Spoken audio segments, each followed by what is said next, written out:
Bonjour, c'est Joanna, JC Lady, de la chaîne JC Lady Éducation Alternative.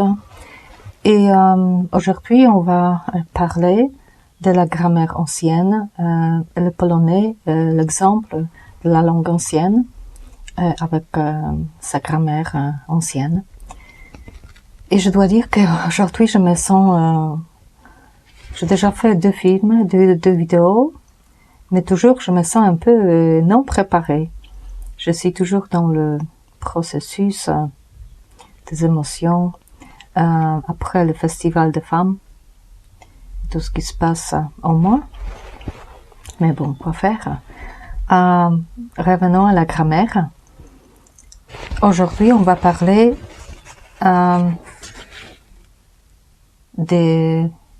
c'est le vidéo 9e de la 2e série. Et aujourd'hui, on va parler des aspects, mais je commence à parler spécifiquement de chaque aspect, du verbe, du verbe, oui, comme partie du discours. Voilà, on a cet aspect, j'en ai déjà parlé, et aujourd'hui, je vais parler spécifiquement de l'aspect jednokrotny, wielokrotny, ça veut dire de l'aspect continuant d'une action, quand on est en action vraiment, ici, maintenant, en action, même quand c'est passé ou futur. Et wielokrotny, ce qui est répétitif, action qui se répète. C'est un aspect très important.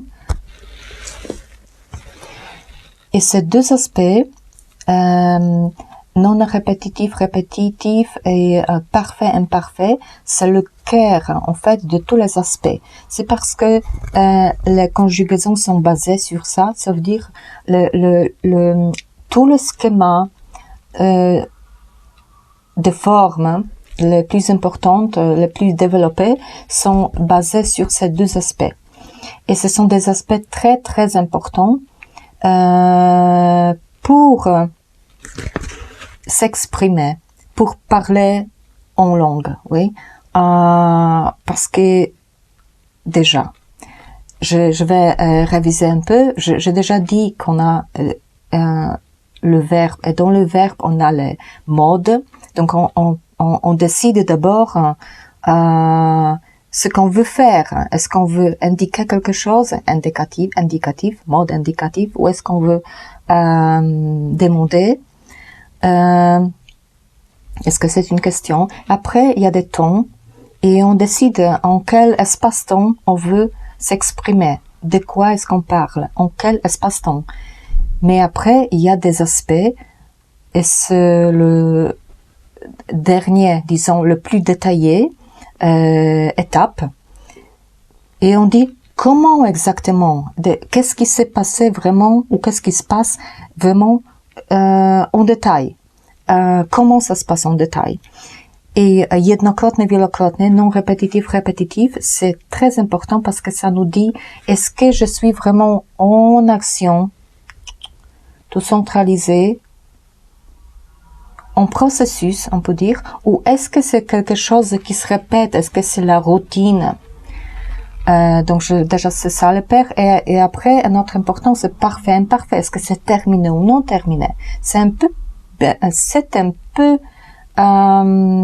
très près, on peut dire, mais c'est différent. D'accord, on a cet aspect, et maintenant je veux encore expliquer, une fois encore, ce pair, parce que les aspects sont en pair.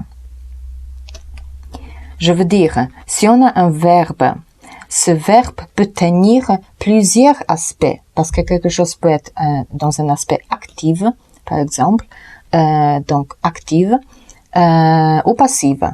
Et puis, ça peut être répétitive, et puis, ça peut être si c'est répétitif, ça doit être imparfait, et tout ça, d'accord? Ça peut tenir plusieurs aspects sur soi, dans la forme, mais un seul aspect quand on prend un aspect, ça existe en paire. Mais ça veut dire que c'est comme j'expliquais avec des bonbons. On a un paire et c'est alternative. Ça veut dire c'est soit ça, soit ça. On a un choix, on ne peut pas avoir le deux en même temps. Soit c'est continuant, en processus, soit c'est répétitif. Ça peut pas être ensemble en même temps. On fait un choix quand on choisit un verbe et quand on choisit de s'exprimer d'une manière. Et voilà. Donc ici, continuant, répétitive, c'est un aspect et ça a deux parties. Maintenant, qu'est-ce que c'est exactement? Non répétitif, ça veut dire continuant. J'ai déjà parlé en anglais et je trouve qu'en anglais c'est plutôt facile d'en parler parce qu'ils ont l'aspect continuous simple. Et c'est ça. C'est vraiment cet aspect. Et ils ont le nom pour ça, et c'est bien développé, quoique après ça se mélange en futur, passé, tout ça. Mais peu importe, ça existe. Hein. Mais en français, vous avez les termes aussi, simple, passé simple, par exemple. Et c'est similaire qu'en anglais. Et simple, ça veut dire quelque chose qui se répète, qui est en routine, quoique c'est pas toujours visible maintenant. Pourquoi? Parce que déjà, cet aspect, c'est vachement difficile. Même en polonais qui est ancien, c'est très très difficile. Moi, je trouve que cet aspect est difficile à exprimer, c'est difficile d'en parler parce que moi, je trouve que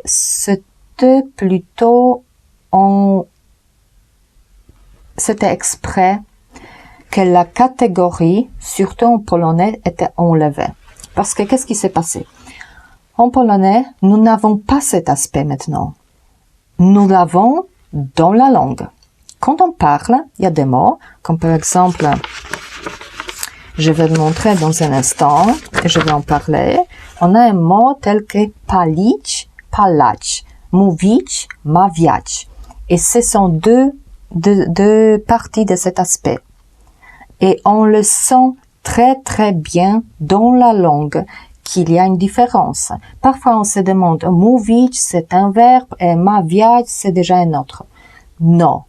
En nous, dans nos cœurs, dans notre âme, et la langue est là, on sent, moi je sens très très bien, mais les gens le sentent quand je demande pareil, que mówić, palić, c'est jednokrotne, ça veut dire continuons, et c'est précisément ces parties d'aspect, ce sont ces formes qui manifestent le plus, parce que ce sont ces formes, en fait, il y en a le plus en polonais, et ils sont d'habitude très très conservatifs et vraiment non touchés. Et vraiment très très bien gardés, sauf qu'il y a des mots qui sont un peu coupés, on peut dire mélangés, mais sinon la plupart est bien gardé. Et on a le schéma des premières conjugaisons. Mówią, mówisz, mówi, mówimy, mówicie, mówią. Maintenant en présence, en temps présent. En passé, mówiłam, mówiłaś, mówiła, mówiłam, mówiłyśmy, mówiłyście, mówiły. Je dis genre féminin. De toute façon, c'est très aligné et on sent qu'il s'agit d'une action qui dure. Durer est important et en passé c'est pareil et en futur c'est pareil. Et on sent, même quand c'est un état, si on prend un verbe tel que exister ou être, en polonais, c'est très très mélangé parce que c'est un mot de pouvoir réel. Et c'est mélangé. On a być comme infinitif, mais après on conjugue différemment. On dit jestem, ça devrait être jestem, jesteś, jest. Jesteśmy, jesteście są, c'est encore pas bien, mais je veux dire, c'est ça, mais avant c'était istić. Istę, iścisz, iści, iścimy, iścicie, iszczą. Ça existe, mais on l'appelle archaïsme, et dans ce mot, et on a l'impression que c'est net état. Pas tout à fait. Quand on existe, istnieć, istić, quand on existe déjà, et on est bien en focus, on crée la réalité déjà. On existe et on fait, c'est un changement. Le fait que moi j'existe ici dans cet espace-temps, je fais la différence. Je crée mes émotions tout autour de moi, je fais la différence. Si je n'étais pas ici, ce serait différemment. Et je l'influence avec mon énergie les autres, et les autres m'influencent. Et c'est ce que je veux dire. Même si on a un verbe en état et pas action, c'est toujours une action, en fait. Donc, et en polonais, c'est très visible parce que quand on a, en polonais, c'est exister, ça veut dire istić, iścić. Déjà, le archaïsme à préserver, c'est iścić, à préserver le plein sens. Parce que iścić, ça veut dire créer.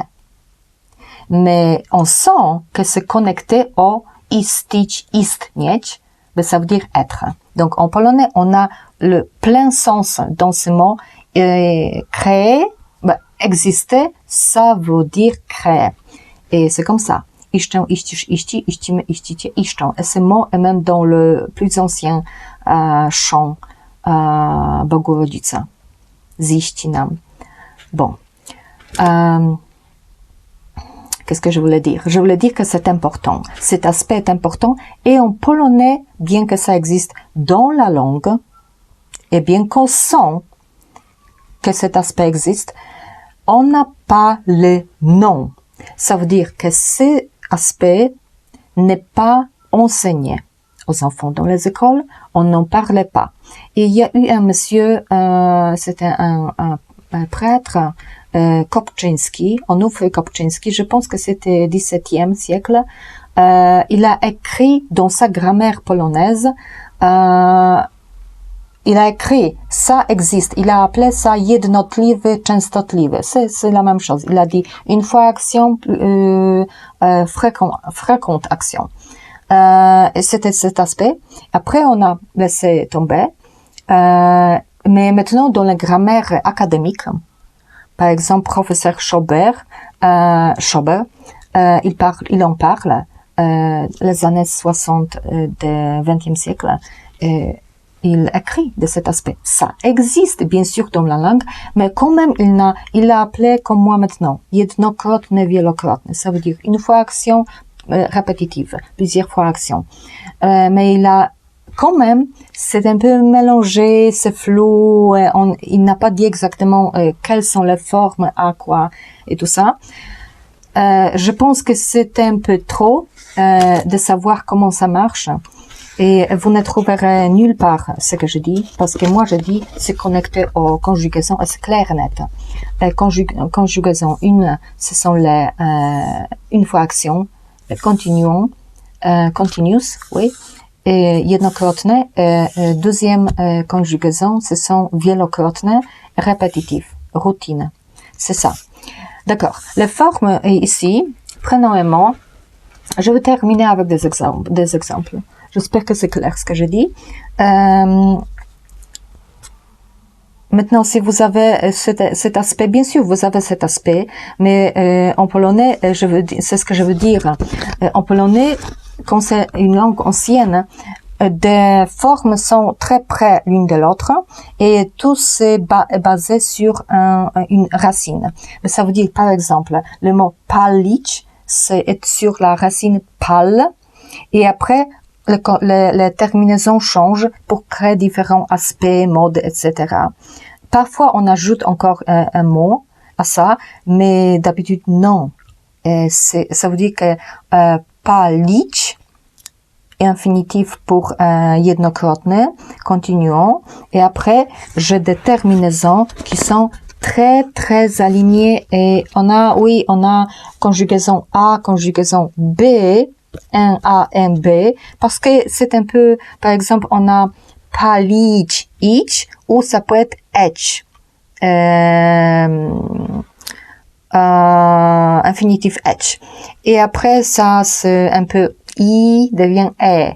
Mais sinon, c'est toujours la même terminaison. Par exemple, palić en temps présent. Palę, palisz, pali, palimy, palicie, palą. Donc, ce sont ces terminaisons. Un, isz, i, imy, idzie, on. Ou, conjugaison une B, ça va être un, esh, e, emy, ecie, on. Ça fait I, E. Mais c'est très près. C'est de la phonétique, en fait. Donc, on a par exemple nieść, ce qui était niesić ou niesieć. Et on a maintenant, dans le dialecte, on a toujours pareil, comme avant. Niesię, niesę, niesiesz, niesie, niesiemy, niesiecie, niesą. En polonais, maintenant, on a niosę.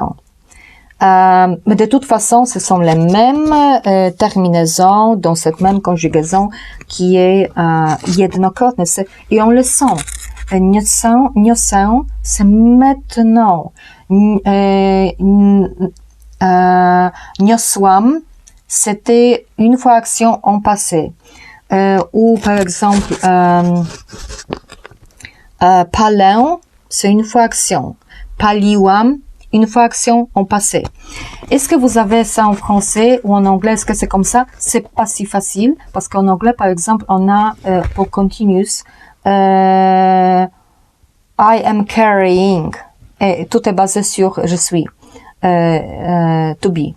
Oui. Et sinon, simple, c'est I carry. Je tiens, oui. Donc, les formes sont c'est pour ça que je dis que français ou anglais, c'est pas économique du tout. Polonais est très économique parce qu'on a un mot qui peut exprimer tout. Et c'est pas je ne suis pas snob ou rien. Non, c'est ça, la vérité. Le plus la langue est condense, plus en soi, plus conservative, le plus c'est ancien. Parce que la vérité est simple. Le plus court, au début. Le plus long que ça devient, ça veut dire que c'est de l'étape tardive. D'accord?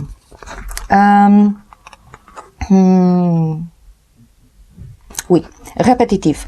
Donc, on a conjugaison 1, conjugaison 2. Et en polonais, répétitif, ça veut dire wielokrotne, plusieurs fois action. C'est ici, conjugaison 2. Et il n'y a pas A, B. Non, c'est très aligné, sans changement. Et on a la terminaison pour infinitif, c'est ać. Ici, c'était ich, eć. Et ici, c'est ać pour infinitif. Et après, ça va avec cet A dedans. Et A, ça veut dire wielokrotne, répétitive. Et on a quoi? On a... par exemple, ce mot fumer, palić. Palić ici, continuons, et ici c'est palać. Palam, palasz, pala, palamy, palacie, palają. Et c'est ça le schéma, et avec ces A dedans. Donc vous voyez que c'est... Moi, je suis désolée pour ma gorge. Il y a des choses peut-être que je veux dire, mais c'est pas à propos. Et ici, tout est basé sur... C'est très très près. C'est près de la racine et pourtant c'est différent. Palę, palisz, pali, palimy, palicie, palą. Palam, palasz, pala, palamy, palacie, palają. Et c'est toujours ça. Pal, pal, pal, pal, pal, pal, pal. Dans toutes les formes et tous les aspects, en fait. C'est pour ça que nous, on sent que les mots, tout est connecté. Oui. Et surtout, les mots qui sont basés sur une racine. Et même si on crée des modes de conjugaison, des aspects, quand même, on garde toujours l'essentiel. Et on change ce qui est externe. Je veux dire, le cœur doit être toujours là. parce que ça veut dire que ça, le cœur de cette expression, de cette langue, oui, de cette, je sais pas quoi. J'espère que je suis claire. Oui, c'est ça. Donc maintenant, ça, je dis déjà répétitif. En polonais, c'est basé sur a, ach. Oui, après, il y a des changements, bien sûr, parce qu'on a des types. Moi, maintenant, je parlais seulement du type 1 des verbes. Après, on a type 2 et 3. Et bien sûr, en polonais, déjà, on n'a pas le nom utilisé vraiment pour savoir de tous les polonais, pour que ce soit clair. On n'a pas de ce savoir. Et en plus, les mots sont très, très mélangés. Quoique si on se réfléchit, moi je l'ai fait, ce processus, et j'ai écrit cette grammaire parce que je démontrais les connexions, le schéma et la logique. Mais sinon, parfois c'est difficile parce que je veux dire, par exemple, le mot bitch, être. Il y a certains, par exemple, wielokrotne, ça veut dire répétitive. Bon, déjà, continuant n'existe plus. Et répétitif est un peu changé et c'est entré dans le deuxième type de verbe, mélangé. Par exemple, avant, on avait maintenant on a bitch et après les formes sont jestem, jesteś, jeste, tout à fait différents. Parce qu'avant, on avait deux mots et maintenant ils sont mélangés. Et avant, on avait być, bejać. Être, mais dans le sens de quand on quelque chose est déjà créé, on existe. Mais le premier étape d'existence, c'est très actif, hein, c'est istnieć, ça veut dire être. Je pense que c'est pour être, c'est le premier étape, exister, c'est le deuxième étape. Vous avez un peu ça. Mais je veux dire, nous, on a być, bejać, et c'est beję, bejesz, bejemy, bejecie, beją, par exemple, pour continuons. Après, ça devrait être bejać, bejam, bejesz, beja, bejemy, bejecie, bejają. Ni l'un ni l'autre n'existe pas, on a być infinitif.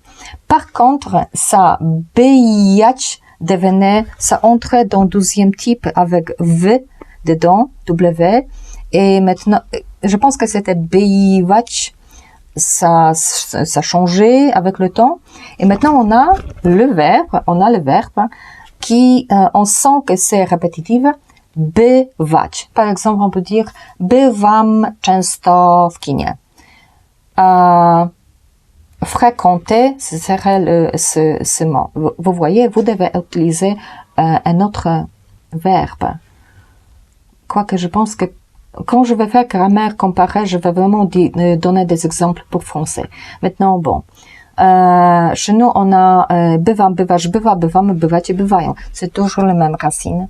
C'est répétitif pour ce mot. C'est un mot de pouvoir et il est trinqué, comment ça se dit. C'est un peu coupé, éliminé de la langue. Et il y a beaucoup de tels mots. Bon, c'est tout ce que je voulais dire. Bien sûr, cet aspect est ici. Ici, c'est jednokrotne continuant, un, conjugaison une. Et ici, c'est wielokrotne répétitif, conjugaison deux, dans chaque tableau. Oui, table, ça vient d'anglais. Tableau. C'est tout de moi. J'espère que je n'étais pas trop chaotique aujourd'hui. Je vous souhaite bonne journée et souvenez-vous que la langue crée notre réalité.